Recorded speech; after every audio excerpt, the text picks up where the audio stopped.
Karena tanpa revolusi sosial, feodalisme itu tetap tumbuh. Sri Mulyani kemarin bicara soal guru menjadi beban dari negara. Kalau dia ada di Prancis, sudah lama dipenggal kepalanya. Dan salah satu penyebab Louis XVI dipenggal karena kelakuan Menteri Keuangan dia. Menteri Keuangan Louis XVI itu namanya Etienne Silhouette.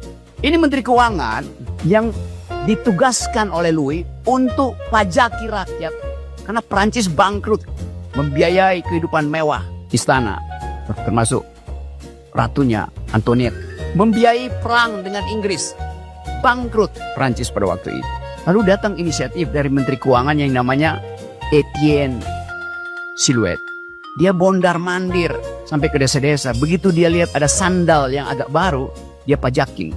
Pajak sandal jepit yang masih baru. Dia lihat pintu gereja yang masih mengkilap, pajak pintu gereja. Dipajakin semua. Dia lihat ada pengantin yang kawin pakai musik, pengantinnya dipajakin karena tahu akan dapat hadiah, musiknya dipajakin.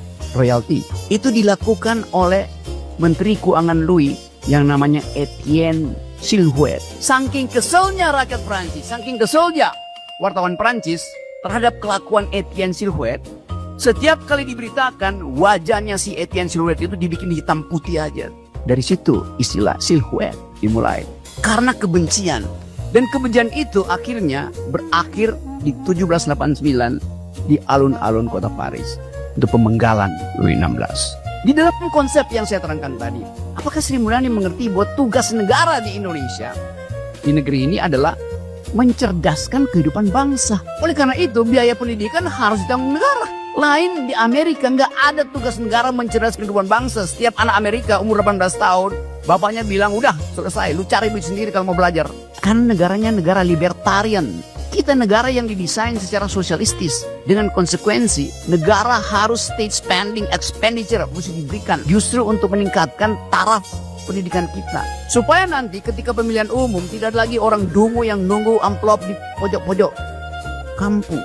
Pemilih kita di 2024, 68% atau 78% hanya lulus sekolah kelas 7. Artinya tidak pernah lulus SMP. Itulah korban pertama dari elektoral demokrasi yang basisnya adalah BLT dan amplop.